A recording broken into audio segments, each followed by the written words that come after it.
Good morning, students. Welcome to 8th class Sunshine Group. So, in my previous video, I discussed the summary of the above half chapter, which will include the topic of functions of the Constitution through different storyboard.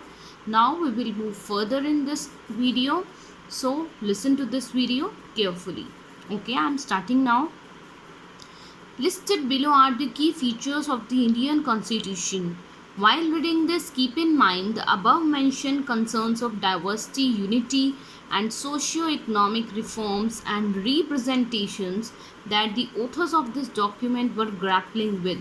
देखिए अब जो आपका topic है वो आगे आपके start हो गए फीचर्स हमारे जो इंडियन कॉन्स्टिट्यूशन है उसके क्या फीचर्स हैं।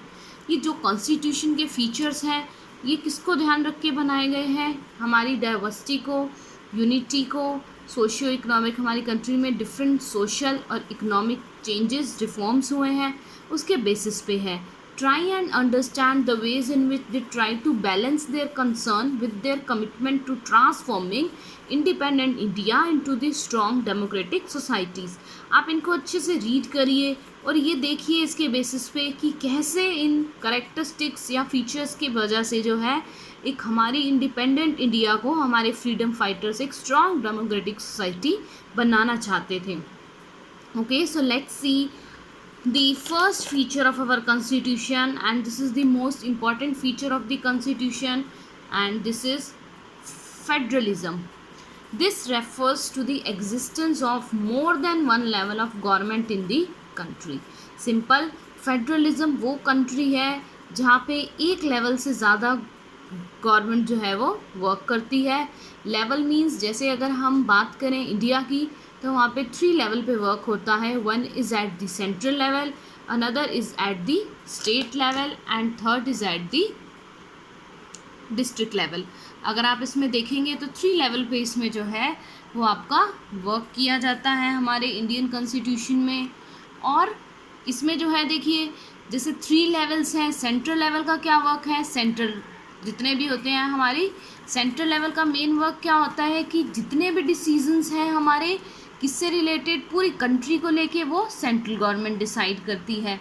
उसके बाद स्टेट लेवल पे क्या होता है, जो भी स्टेट से रिलेटेड डिसीजंस होते हैं वो हमारी स्टेट डिसाइड करती है। और थर्ड डिस्ट्रिक्ट लेवल यानी कि हमारे जो रिलेटेड डिस्ट्रिक्ट हैं उससे रिलेटेड डिसीजंस कौन लेती है, हमारी डिस्ट्रिक्ट लेवल के डिसीजंस लेती है। ऑल राइट, चलिए अब हम इसके आगे जो है रीड करेंगे। Okay, yes, in India we have government at the state level and at the center. Panchayati Raj is the third tier of government and you have, देखिए आपने 6th में भी पढ़ा होगा पंचायती राज के बारे में। जो हमारी डिस्ट्रिक्ट लेवल ऑफ गवर्नमेंट होती है वो अर्बन एरियाज़ में भी है और रूरल एरियाज़ में भी है। जो गांव में यानी कि जो रूरल एरियाज़ में है उसे हम क्या बोलते हैं, पंचायती, वहाँ पंचायत होती है ना। दैट्स वाई इन्होंने जो third tier means third level को क्या बोल दिया, आपका पंचायती राज। ऑल राइट, अब हम नेक्स्ट पैराग्राफ देखेंगे। देखिए, the vast number of communities in India meant that a system of government needed to be devised that didn't involve only persons sitting in the capital city of New Delhi and making decisions for everyone. देखिए simple कह रहा है, कभी भी किसी भी country का ऐसा कॉन्स्टिट्यूशन नहीं होना चाहिए कि कुछ लोग जो सेंटर में बैठे हुए हैं, फ्यू पीपल, और वही सब पूरी कंट्री के लिए डिसीजंस ले रहे हैं। Instead it was important to have another level of government in the state so that decision could be made for the particular area. ये क्या कह रहे हैं, इसके अलावा जो है आपका एक और लेवल ऑफ गवर्नमेंट होनी चाहिए, बजाय कि सिर्फ सेंट्रल लेवल की गवर्नमेंट होने की बजाय एक गवर्नमेंट ऐसे भी होनी चाहिए जो स्टेट में वर्क करे, आपके पर्टिकुलर जो उस स्टेट से रिलेटेड डिसीजंस ले। While each state in India enjoys autonomy in exercising power on certain issues. देखिए हमारी कंट्री में हमें पता है हर स्टेट के पास ऑटोनॉमी, अलग अलग पावर है, अलग अलग अथॉरिटी दे रखी हैं। Subjects of national concern require that all of these states follow the law of central government. आपका नेशनल कंसर्न का सब्जेक्ट है यानी कि हमारा कॉन्स्टिट्यूशन में ये लिखा हुआ है कि जो हमारी स्टेट गवर्नमेंट हैं वो सेंट्रल गवर्नमेंट के जितने भी रूल्स हैं उनको फॉलो करें। The constitution contain list that details the issue that each tier of government can make laws own.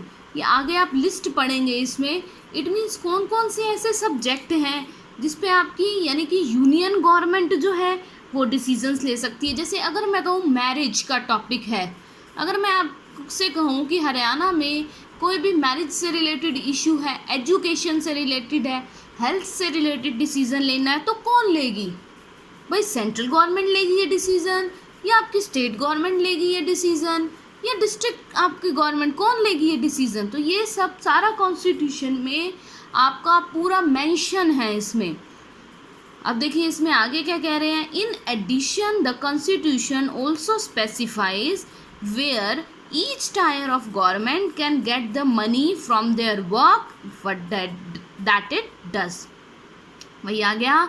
देखिए अब इसमें हर टायर का मतलब है लेवल, जो आपके 3 लेवल है, सेंट्रल, स्टेट एंड जो आपका 3rd लेवल है डिस्ट्रिक्ट। तो इसमें क्या कह रहे हैं कि कॉन्स्टिट्यूशन में हर चीज़ स्पेसिफाई है कि यानी कि एमएलए की कितनी सैलरी होगी, एमपी की कितनी सैलरी होगी, यहाँ तक कि प्राइम मिनिस्टर और प्रेसिडेंट की भी सैलरी वहाँ फिक्स है आपके कॉन्स्टिट्यूशन में। Under federalism the state are not merely agents of the central government but draw their authority from the constitution as well. देखिए अब वही बात आ गई कि फेडरलिज्म में जो स्टेट्स हैं वो सिर्फ एजेंट्स नहीं है आपकी सेंट्रल गवर्नमेंट के, यानी कि उनकी भी कुछ ना कुछ अथॉरिटी है, उनके पास भी अलग पावर है। स्टेट गवर्नमेंट भी अपने खुद डिसीजंस ले सकती है।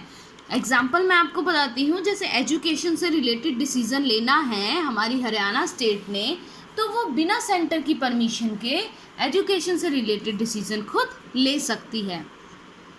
आगे देखिए क्या कह रहा है, all persons in India are governed by laws and policies made by each of these level of government.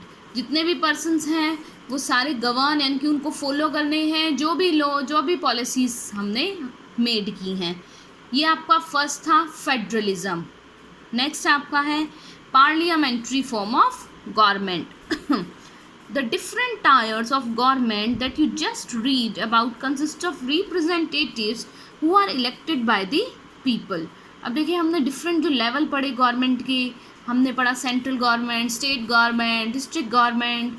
अब उसमें रिप्रेजेंटेटिव्स होते हैं भाई, सेंट्रल लेवल पे हमारी कौन, प्राइम मिनिस्टर वर्क करता है, स्टेट लेवल पे हमारे एमएलएज और एमपी वर्क करते हैं, और आपके डिस्ट्रिक्ट लेवल पे कौन करते हैं, हमारे अर्बन एरियाज़ में जो म्यूनसिपल कॉर्पोरेशन होता है वो वर्क करता है। अब उन्हें इलेक्ट कौन करता है, इसमें कह रहे हैं इलेक्ट कौन करता है भाई, इनको इलेक्ट तो कौन करता है, हम ही करते हैं।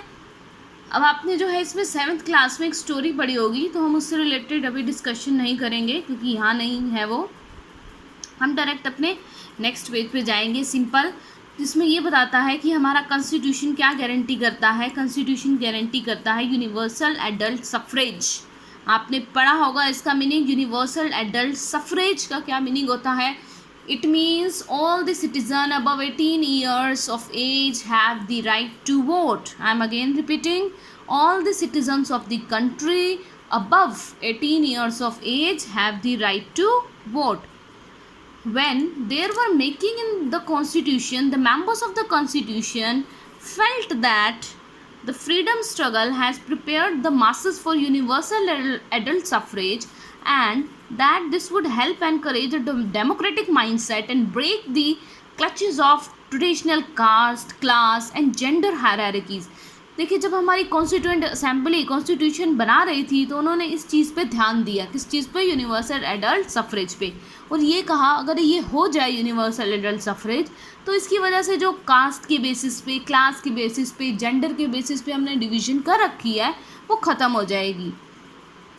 This mean that the people of India have the direct role in electing their representative. It means यहाँ के लोगों को जो है डायरेक्ट रोल मिल जाएगा रिप्रेजेंटेटिव को चूज़ करने का।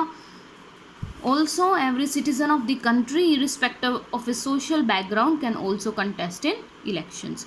और क्या कह रहे हैं कि कोई भी सिटीज़न, कोई भी, चाहे वो किसी भी बैकग्राउंड का हो, वो इलेक्शंस में खड़ा हो सकता है। These representatives are accountable to the people. और जो भी रिप्रेजेंटेटिव को चूज़ करेंगे वो अकाउंटेबल होंगे, यानी कि वो कुछ भी डिसीजंस लेंगे तो लोग उनसे पूछ सकते हैं। ठीक है, ऑल राइट। आपका ये क्या क्या हो गया, आपका सेकंड पॉइंट क्या था, ये yes, parliamentary form of government. Okay, ये आपका सेकंड था कि हमारे इंडिया में कैसी फॉर्म की गवर्नमेंट है, पार्लियामेंट्री, यहाँ पार्लियामेंट है। नेक्स्ट क्या है आपका, separation of power.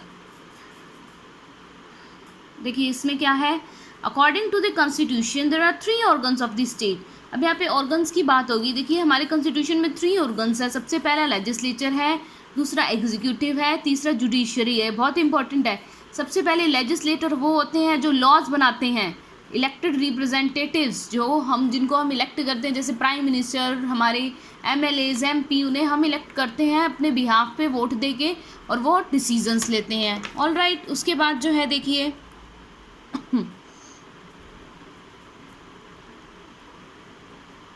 Okay, next देखिए क्या कह रहा है, the legislature refers to our elected representatives, the executive is the smaller group of people who are responsible for implementing laws and running the government. नाम से एग्जीक्यूटिव मतलब वो person जो लॉ लेजिस्लेटिव बनाएंगे, उन्हें एग्जीक्यूट करेंगे, उन्हें इम्प्लीमेंट, उन्हें लागू करेंगे और गवर्नमेंट को चलाएंगे। जैसे इसमें कौन आएंगे, हमारे IAS IPS के ऑफिसर्स। अब कोई भी क्राइम करेगा, इससे रिगार्डिंग क्या सज़ा मिलेगी, वो हमारे लेजिस्लेचर में हमारे जो है वो डिसाइड करेंगे, इलेक्टेड रिप्रेजेंटेटिव। फिर IAS और IPS का क्या काम होगा, वो उनको, जैसे पुलिस है उसका क्या काम है भाई, उसका काम है पकड़ने का, इम्प्लीमेंट करने का, लॉ के अकॉर्डिंग उसे पकड़ेगी। अब थर्ड है हमारी जुडिशरी।